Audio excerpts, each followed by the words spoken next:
I think a lot of people diminish agriculture into like you just plant the food and it just grows, but in reality it's really hard to grow food because there's always pests coming for the crops, like fungus, which likes to grow on the crops, on the leaves and on the roots and on the stalks. Greeks and Romans used to fight it using smoke to try to prevent it growing in the soil or cure it on the food. When potatoes came from the Americas to the Old World in Europe, not only did they become a really important food source for the poor because they kind of grew anywhere, but they also came with their very own fungus called blight. The Irish said that the blight would strike seemingly overnight. They would wake up in the morning to find dark spots on the leaves, and their potato crops had basically turned to mush overnight. So Ireland had this particularly bad situation with potatoes because they grew monocrops. So it was all the same breed of potato. In super poor areas, they planted it all over the hillsides. And so when blight came along, it meant famine for lots and lots of people. During the same time, France grew lots of grapes, super famous for all of their wines, right? And when they traded these grapes back and forth with the Americas, as they did, oh man, here we go, pests became common and all of a sudden they've got molds. And so in 1882, this thing called the Bordeaux Mixture accidentally was found to kill mold in grape crops.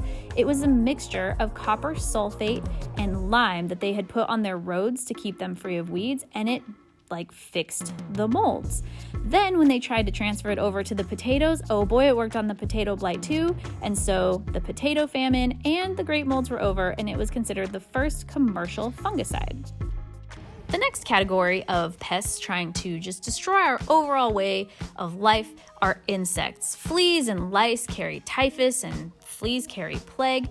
When they bite us, they, carry these bloodborne pathogens that transfer through their bodies. Mosquitoes carry malaria, yellow fever, dengue, chikungunya, Zika, West Nile, and lymphatic filariasis. Mosquitoes are actually the number one killer of humans on the world, those mosquito-borne illnesses that come from their bites and all of that glorious blood transfer. So it's no surprise that ancient cultures were really trying to get rid of them. Ancient Egyptians used to spread sulfur over their fields, and ancient Chinese used to treat pests with arsenic and mercury compounds to try to keep them from messing with their food supplies. Sulfur, though, smells bad, and arsenic and mercury are completely toxic to humans. The Persians used pyrethrin, which is from chrysanthemums. It can irritate skin, but it's really, really good at stopping head lice. Then in 1949, DDT won the Nobel Prize. It's a chemical that is made in a laboratory, and it kills the potato beetle, mosquitoes, and fire ants. And so they literally used it everywhere to kill everything so that we could massively reduce diseases. Like literally just spraying in airplanes to keep the mosquitoes from biting people. 1950s, along comes Chlorodecon. It does a really good job at keeping banana fields pest-free, but it also requires larger and larger doses every single year, so it stops working after a while. And then in the 1980s, neonicotinoids, which are made from nicotine, were found to be really good at killing insects while being less toxic to birds and mammals. Weeds are plants that enjoy growing where our crops are growing because there's food and water there that they want to enjoy too. The ancient people hand-picked weeds out of their rows of crops in their gardens, and sometimes would put salt water on the fields, but that then made the field incapable of growing food, so they kind of stopped doing that. In the 1940s, 2,4-D came along, which killed broadleaf weeds, but not the cereal crops and grains like rice and oats. Then in the 80s, glyphosate was used to kill broadleaves as well, and seemed preferable to the 2,4-D because it seemed like it was going to be safer to plants and animals in the environment. The problem, though, is that these pesticides do not stay where they belong. A lot of them are sprayed over the fields as the crops are growing, like DDT, which then stays airborne. Those airborne particles then can affect things in trees, and DDT was actually found to thin eggshells, particularly of bald eagles, and their populations had a massive decline. Neonicotinoids have been found to affect bees. They don't seem to like pesticides made out of tobacco.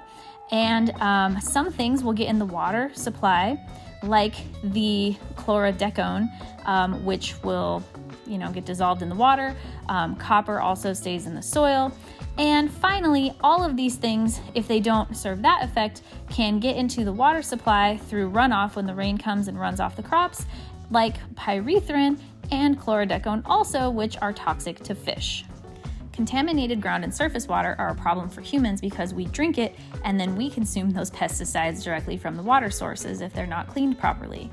The chemicals, particularly herbicides, are meant to stay stuck to the food to keep the animals away from them, and so sometimes they're really hard to wash off the surface and we consume them.